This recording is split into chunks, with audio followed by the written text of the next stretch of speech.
Welcome to John Gillespie's Waters and Woods. We're with Pete Maina and Tex, fishing for crappies up in Hayward, Wisconsin.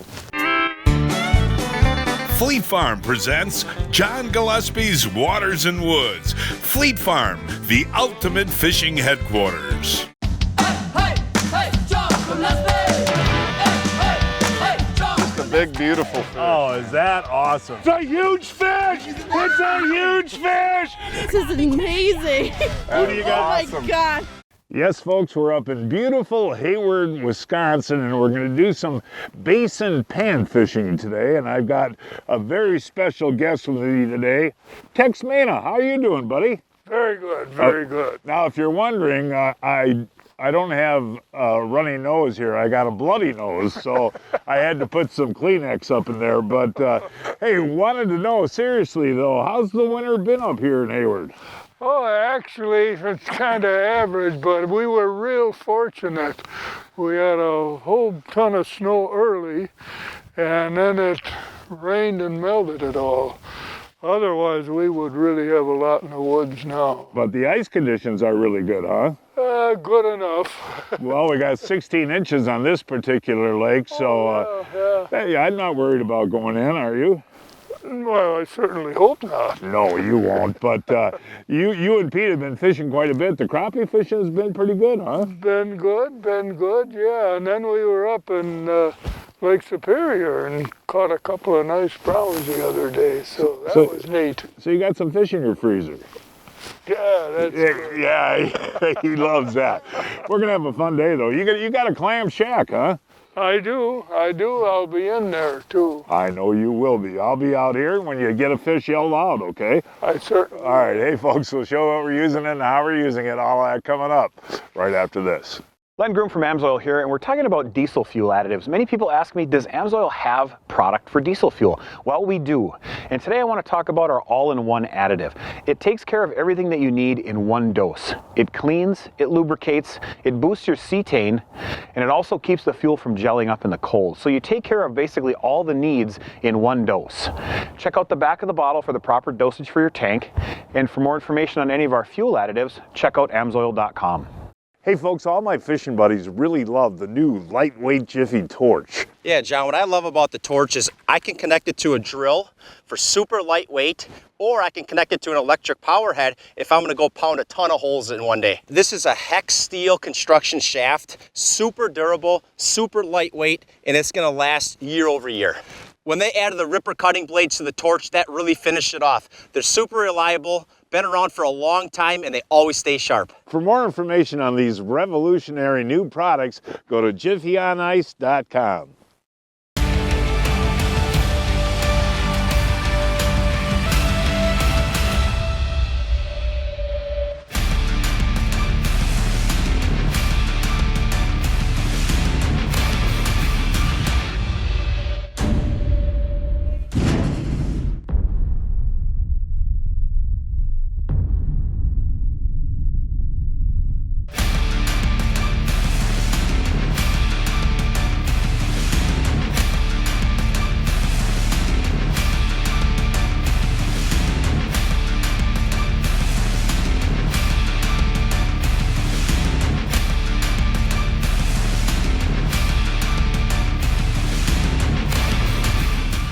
Hey, welcome back, folks. As I mentioned, up in Hayward, and we're going to do some basin pan fishing today.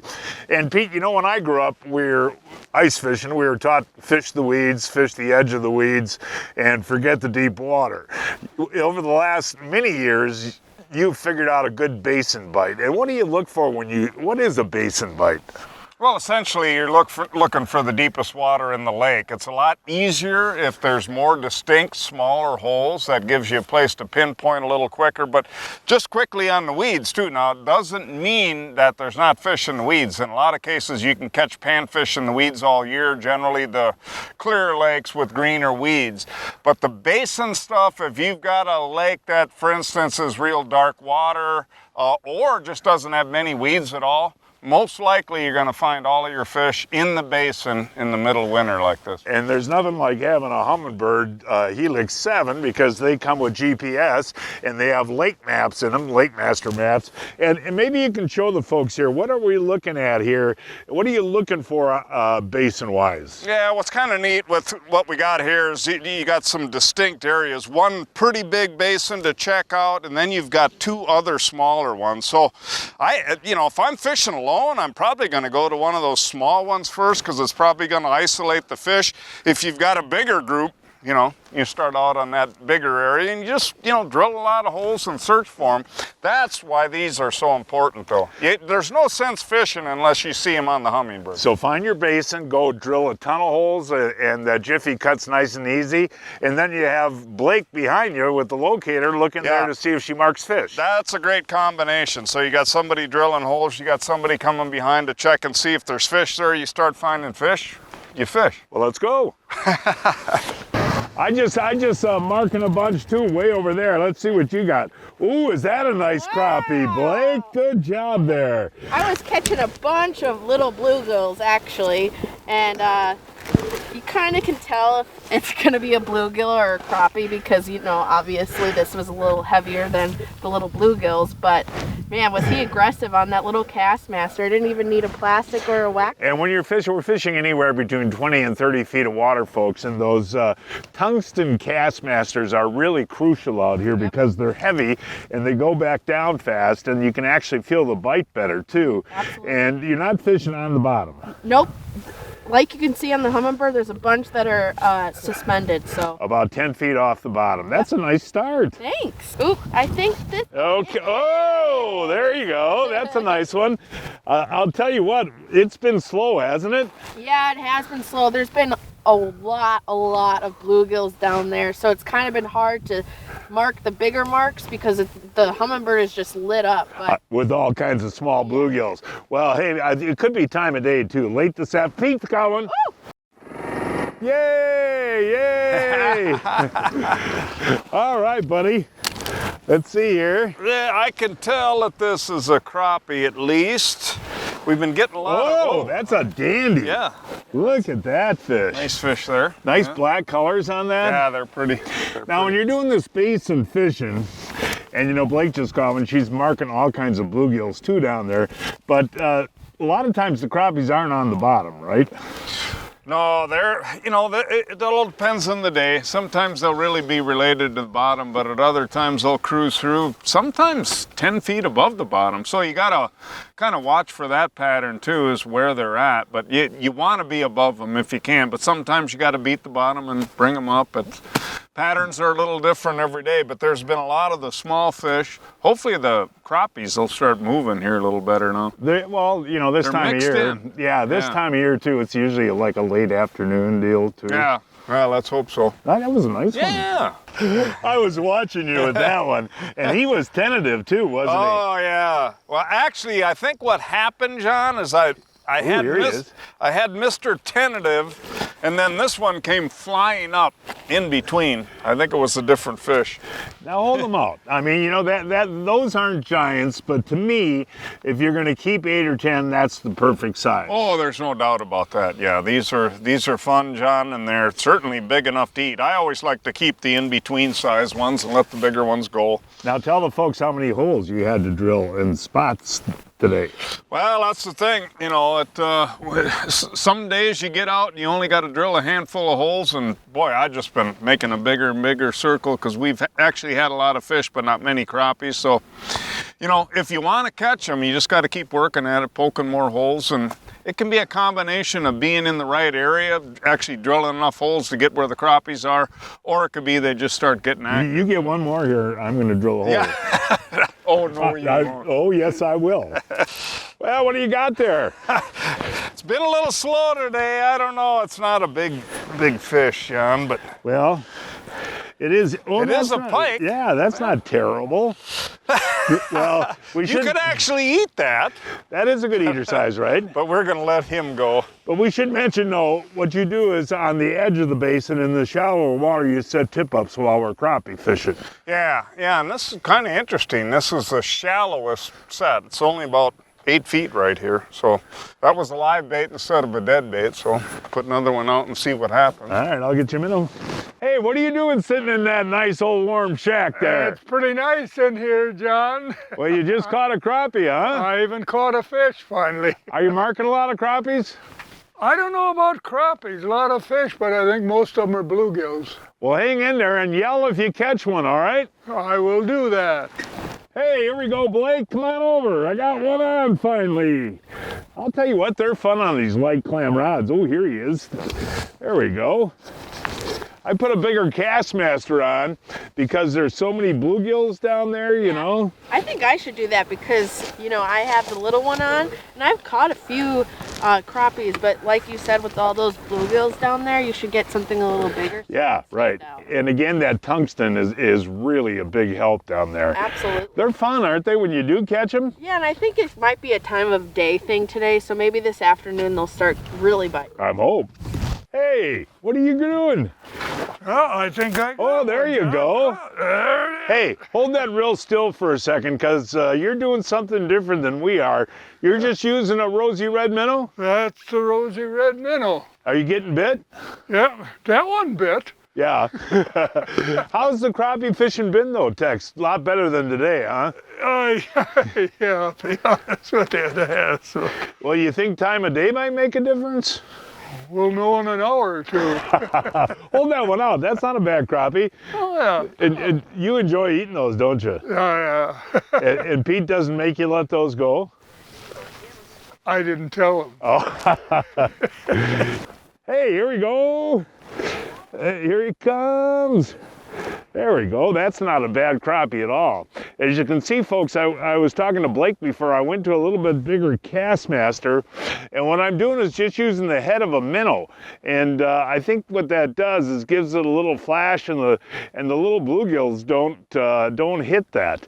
But I mean, you know, you catch crappies this size, and anywhere in the state, that's a pretty good day. But I mean, not giants, but just really nice fish. Hey, you just got another one? I did. What? So you're just letting that minnow sit? Yeah, letting the minnow sit, and the bluegills are popping in all the time, though, too. So I go through a lot of minnows. Well, we got to tell the folks, every hole you go to today is full of those little bluegills. Yeah, every place. It just, I don't think there's a time I've ever seen the bottom. Yeah, that's a nice crappie, Tex. That was a good one. Pete said you can keep 4. Oh, I can keep 4. Okay.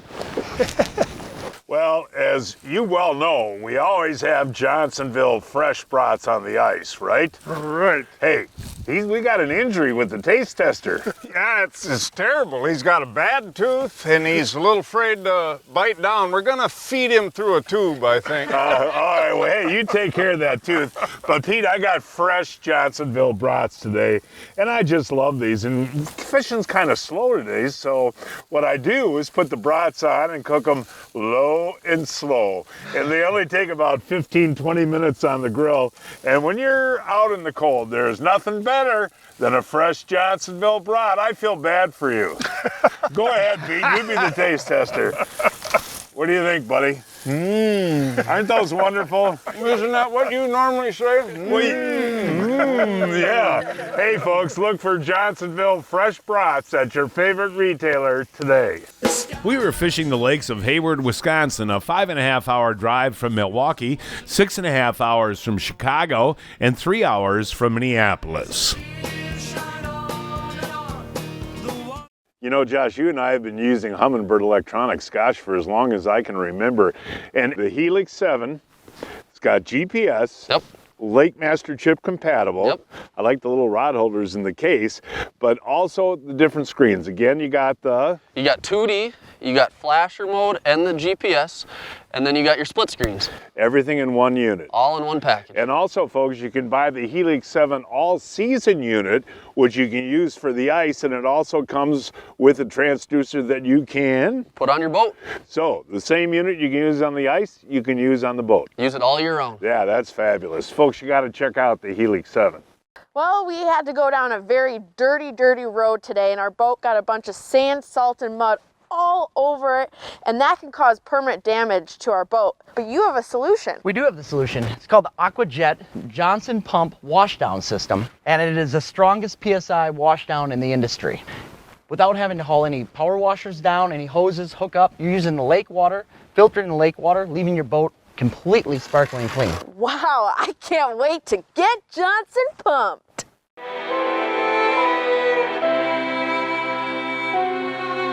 Oh, nice bass. Sound bullet. Pull that up. There you go. Oh my gosh. The Livingston bullet. This has got a little more weight. Oh, look at that.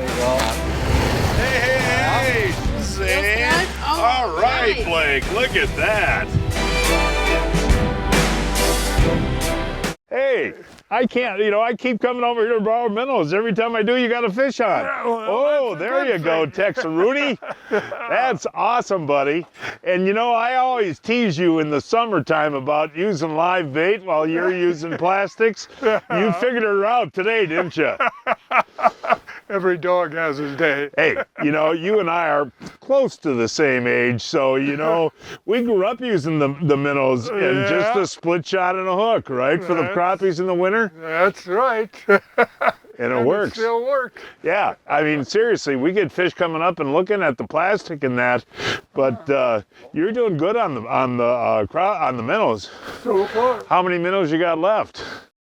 A few, enough for you to try one. Oh, you're giving me the dead ones. All right, thank you. I think I have one. I hope it's not another bluegill. I got to give you a lot of credit. Oh, there you go. That's a nice crappie right there. I got to give you credit. This has been a very tough bite today, hasn't it? Yeah, it really has. And we thought maybe this afternoon it would turn on, but it's not looking like that. But that's a nice crappie. Well, we got an hour before dark. Yep. And Ryan the photographer said, no, you guys hang in there and get her done. So, and they always say, fishing can turn on a dime, and it could be an evening bite, I hope. It could be. Well, I got right when Blake was fighting hers. Look at this guy that I brought up on the minnow. On the minnow. Texas minnow. Yeah. Well, this says, Blake and I were just talking, this is what January fishing is like, feast or famine. And I'll tell you what, this is definitely famine today. Yeah, well, it's just that time of the year. It's the middle of winter and it's been a tough bite. They've been here all the time. It's kind of interesting though. For the most part, they're not active. But it's so weird. We probably had at least 20 minutes before, the last crappie. Right. And then she catches one and the minnow took off at the same time. Well, you got to stay until dark, right? Yeah, we'll give it a little while. Yeah. Might as well. My reel's a little frozen. I saw that hook. That was a musky hook set on that one there. That was not a musky hook set. Well, it was still pretty vigorous. It's called a frozen rod. That's not a huge crappie, but they've been coming kind of tough. So Texas cheater minnow did it again. Well, there's so many little bluegills down there. You wonder if that is a good idea because it separates. You don't get those little bluegills bothering you, Well, that's one thing nice about the minnow. No, at least if you get a bite on the minnow, it's going to be a crappie. But here we go, Pete. Yeah? Yeah, there we go, man. Oh, there you go. That's a nice crappie right there, folks. Hey, Pete. All of a sudden, man, the last 3 or 4 times down, they come up fast, man. Oh, yeah? Yeah. I mean, maybe we are going to get that late afternoon bite. That's a beautiful crappie right there, isn't it? Yeah. Yeah, no, they've been coming roaring up above those bluegills. And That's it's a crappie. I missed like 3 in a row. Yeah. You heard me, right? He's been over here. Yeah. No, but hey, put in the day and don't give up, man. No, that's right. And they'll actually bite a lot of times, folks, on the lakes I fish an hour after dark too, Oh, yeah. Yeah, they'll keep going. My reel's a little froze. Okay, what do you got? Another one? Yeah. Are you going to have what happened to your reel there? Yeah, I'm a little froze up, John. Oh, that's all right, buddy. And it's a crap. Oh, get him. Put your hand out in there. Get it. Nicely done. All right, Peter. We got him. Hey. I got the frozen reel again. Oh no. Oh no. Get him, Pete, get him. Well, he's on there. What are you might going to have do? to hand line him, Blake. There we go. That's a team effort there, guys. Oh, he was there. Oh, Ooh. Good job. The dogs are out now. no. Hey, Who let the you dogs got out? there, Pete? Hey, way to go there, Pete. They brought good luck. No, I'll tell you. Well, yeah, look at this. Hey, double header here. Look at this Blake. Yay, Pete, a double header crappie. Nice. We were going to leave, but now I guess we're not, right? No, can't leave now. They're biting. No, that is interesting. All of a sudden, I'm starting to see marks there. I'm going to need another minnow head. Breaking news from Fleet Farm. Check out this deal. 20% off the Lakes and Rivers ice shelters and Jiffy ice augers on sale starting at $103.99. Each week, I shop online at fleetfarm.com to check out the latest deals. This week, when you buy an Abu Garcia Max DLC Baitcast reel for $104.99, you get a free $20 Fleet Farm gift card and 15% off all underwater cameras on sale starting at $67.99. Folks, this new Seaguar IceX line is absolutely incredible. This new ice line has low memory, it's micro diameter so the fish can't see it, and it provides exceptional knot strength. It has unparalleled abrasion resistance even on the coldest of days. Oh my gosh! Nice job. That's a nice one! And it's extremely sensitive, helping you detect more bites and catch more fish. Learn more at seaguar.com. Security meets mobility.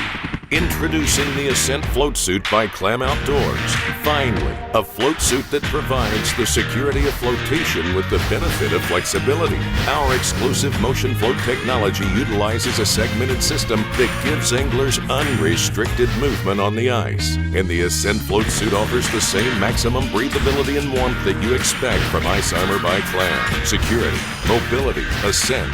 Pursue the ice. On that 2-inch hyper hammer, look at that. This bait has 3 super unique features. The built-in glass rattle. It's a play off the Google Eye jig series that's been phenomenal for open water walleyes, incorporating it now in a jigging minnow for ice fishing and open water. The brass slider, which is the hammer in the middle that slides back and forth, so you have a glass rattle and a hammer pin going back and forth, making 2 different types of unique noises. And then the third feature, which is the most unique, is a soft tail that rotates up and down to give it 2 different types of actions.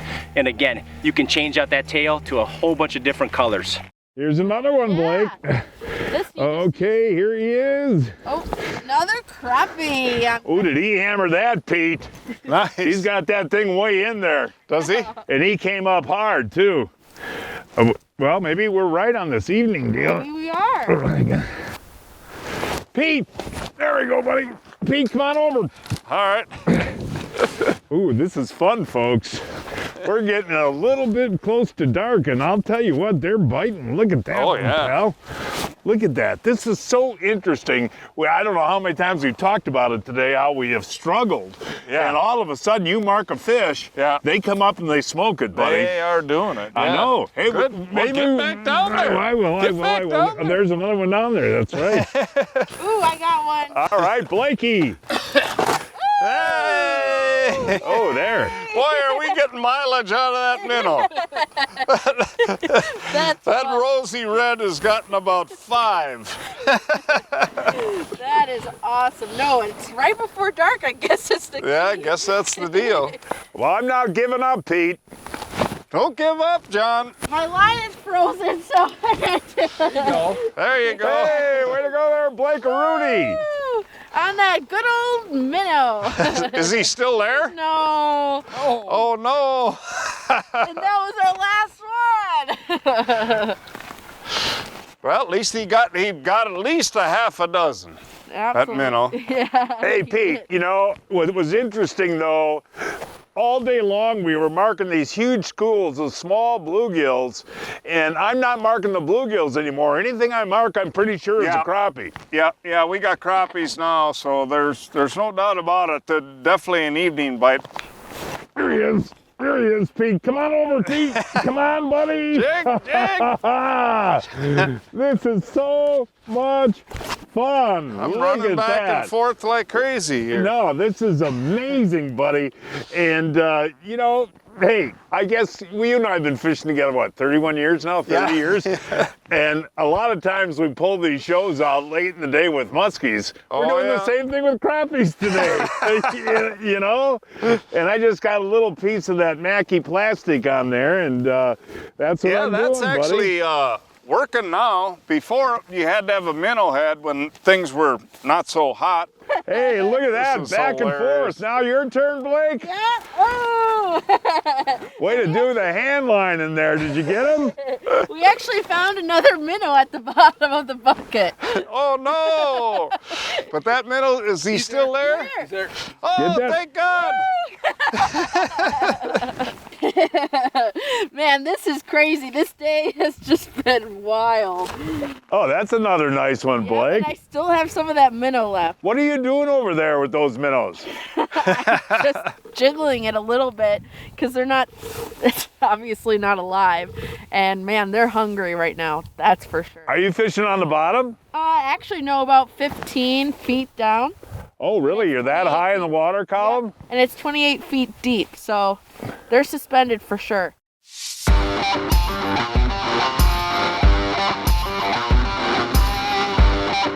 The top features for the fishermen are large casting decks that we have on board the boat. We also have the highest end electronics available to the fishermen that he would really appreciate, as well as air ride seating, things like that, to really make your day on the water comfortable. Tons of room for your graphs, large live wells, bait tanks. Everything is easily accessible.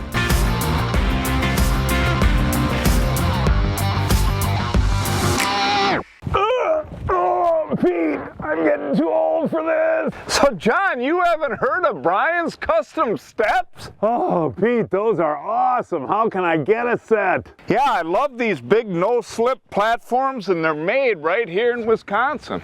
For more information on Brian's Custom Steps, call 920-315-0333. Well, we had fun, buddy. Thank you so much. And folks, that is our show for today. Please join us next week. I don't know where we're going to fish yet. We'll find a place somewhere. Until then, I'm John Gillespie, hoping to see you enjoying John Gillespie's Waters and Woods. Hey.